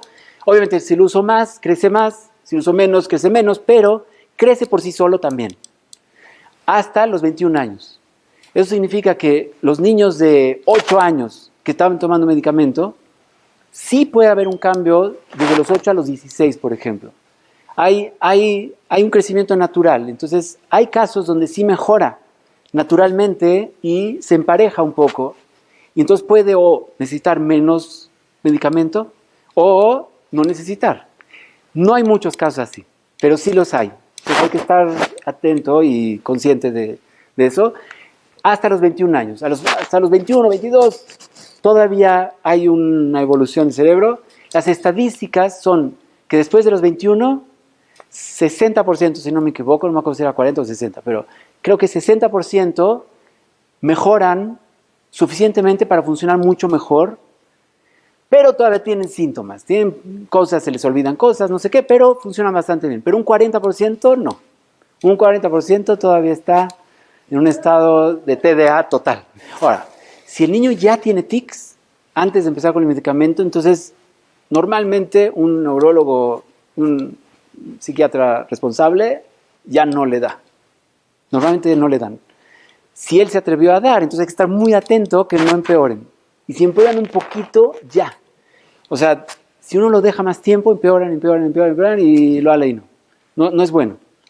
Entonces, eso es muy importante de los papás. Esa es la parte de los papás de estar muy atentos. ¿Sí? Si hay tics, hay que parar. Los mismos doctores lo dicen. El diagnóstico es complejo, como dijimos. El diagnóstico hasta hoy en día, oficialmente, consiste en un cuestionario. Sí, todos los que están liberados, todos, ¿eh? Los que quieran, tengan que ir, yo lo entiendo y no se preocupen. El diagnóstico es complejo porque por lo que dijimos, que cambia mucho. Ahora, la realidad es que la gran mayoría de neurólogos y psiquiatras hacen el diagnóstico por un cuestionario y una entrevista. Yo no quiero venir con políticas, como dije antes, pero mi obligación es decir las cosas como son. Y yo lo hago más bien como una petición, no como un reclamo. Pero mi petición sería que exista un poco de más seriedad en el diagnóstico. En Estados Unidos hay estadísticas que el 60% de los diagnósticos de TDA están mal. 60%. ¿Qué significa? Que dicen que sí tiene cuando no tiene y dicen que no tiene cuando sí tiene. Y eso es grave. Estamos hablando de algo grave, 60%. Entonces, esto explica por qué los otros medicamentos también sirven a veces, porque lo que claro, es otra cosa. es un tipo de epilepsia, Sí, otro tipo de cualquier cosa, exactamente. 100%, ¿verdad? Ahora, la evaluación, hay un doctor muy famoso en Estados Unidos que se llama Dr. Amen, que es muy polémico porque cobra mucho dinero. Entonces, la gente, el mundo lo critica mucho por eso, y yo digo, también se me hace un abuso un poco, pero la verdad es la verdad. Él revolucionó toda la manera de hacerlo. Él, cuando terminó él es psiquiatra, cuando terminó la carrera de psiquiatría, dijo, ¿cómo puede ser que un cardiólogo pide, es él, doctor Amen, psiquiatra, lo pueden buscar, existe, no soy yo, es él. Pero yo estoy de acuerdo, la verdad. Él dice así, ¿cómo puede ser que un cardiólogo te pide análisis de sangre, una radiografía o un estudio de un Doppler, no sé qué, te pide todos los estudios que se necesitan y después de ver todos los estudios te dice, mira, yo veo esto, vamos a hacer esto. ¿Ven? Un cardiólogo, un gastro, todo el mundo hace medidas, mide. El psiquiatra y el neurólogo, yo no sé por qué, normalmente no lo hacen. Entonces, el doctor Amen, él dijo, yo no puedo practicar así, yo no puedo darle un medicamento sin saber qué estoy dando o por qué estoy dando. Síntomas, a mí me preguntan mucho, ¿qué significa que mi hijo, por ejemplo, no puede dormir? Puede haber, ¿cuántas? No sé, 20, 30, 40 razones diferentes por qué no puede dormir. Entonces, los síntomas no tienen gran cosa. No puedes saber cuál es la causa así nomás. Entonces, él lo que hizo fue hacer un SPECT-CAN, es un tipo de como MRI, pero radioactivo, y a cada paciente le hace uno al principio, ve su cerebro, ve dónde está activo, dónde no, es funcional. Entonces ves dónde está activo, dónde no está tan activo, entonces dice, esto es TDA, esto es depresión, esto es ansiedad. Y entonces él sí da los medicamentos también de TDA según la imagen que él vio. Él ha visto que cuando la imagen se ve así, Ritalin es mejor. Y cuando la imagen se ve así, Adderall o Concerta, o cada uno. Y eso se me hace una práctica mucho más seria, mucho más real. Pero la realidad es que no es así. Por lo menos hoy en día todavía no es así en el mundo. Él es como ¿cómo se llama? El llanero solitario, como se diga, que está solo contra todos. Entonces, si hay una tendencia hoy en día, hay una corriente de medir. Y hay algunas pruebas que permiten medirlo. Entonces hace una prueba, por ejemplo, en la computadora mide tu velocidad de respuesta, mide cuántas veces se te fue, cuántas veces te distrajiste, cuántas veces le apretaste de más, le apretaste de menos, etc. Entonces, eso por nosotros es una medición. Y eso, yo francamente, nosotros en la organización así trabajamos. O sea, yo no atrevo a hacer un diagnóstico sin haber medido. El cuestionario también, obviamente el cuestionario también se necesita. Y la entrevista también, pero sin una medición, pues son cuentos, en realidad son cuentos. A mí me parece esto, me parece lo otro, yo creo que sí, yo creo que no. Es muy poco formal, es muy poco serio. Entonces, el diagnóstico, en mi opinión, tiene que haber una medición. Y hoy en día ya existen algunas herramientas así en la computadora. Otra cosa muy importante ahí, es muy común la sensibilidad a alimentos. Sí, no hablamos de eso, pero bueno, no se puede todo. Pero es muy común la sensibilidad a alimentos. Pero, les cuento una historia de lo que pasó. Nosotros estábamos haciendo los ejercicios para mejorar el déficit con un niño y había días que que era como que regresó al principio. Y decíamos, ¿qué pasó? Hasta que descubrimos que cada vez que comía cuscús, no había con quién hablar. O sea, le empezamos a preguntar, ¿qué comiste ayer? Y 2, 3 veces descubrimos que cuscús. Era con él, no quiere decir que el cuscús está mal. No entender mal. A él tenía esa sensibilidad. Y los lácteos son muy comunes. Los lácteos a muchas personas les causan una baja de energía. Los lácteos bajan la energía en cualquier situación. Pero la mejor comida para el TDA, la mejor dieta para el TDA, en la mañana, el desayuno, schnitzel, un bistec, una tan pequeña, no sé cómo le llamen, eso es lo mejor. ¿Por qué? Por las proteínas. Perdón, un segundo. El desayuno con una cantidad tremenda de proteínas es el mejor gesed que se puede hacer. Ahora, obviamente, otra vez, depende de las sensibilidades, depende de cada uno, que a él le cae mal, le cae pesado, bueno, entonces que no. Pero generalmente es una cosa impresionante cómo puede mejorar. Impresionante. Principalmente es hereditario, pero es también demostrado, lo pueden buscar, hay un site de una organización sin beneficios de lucro de Estados Unidos que se llama Feingold, feingold.org.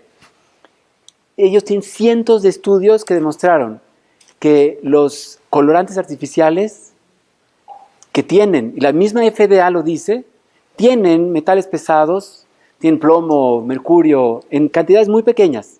La FDA lo permite porque dicen que en esa cantidad no hay problema, no afecta a un adulto. Y es cierto, a un adulto no.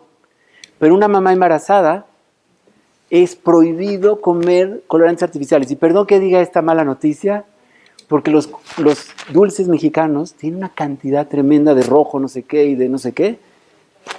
Perdón, pero en el embarazo hay que buscar colorantes naturales. Por lo menos en el embarazo. Y cuando el bebé es chiquito, yo también lo haría. Entre más tierno es el cerebro, más le puede afectar. En Europa, en Estados Unidos la FDA los permite, los colorantes artificiales. En Europa es obligatorio, como en los cigarros, tiene que decir, este producto te puede matar, no sé qué. En los colorantes artificiales en Europa dice, este producto te puede afectar la atención y no sé qué, las funciones cerebrales.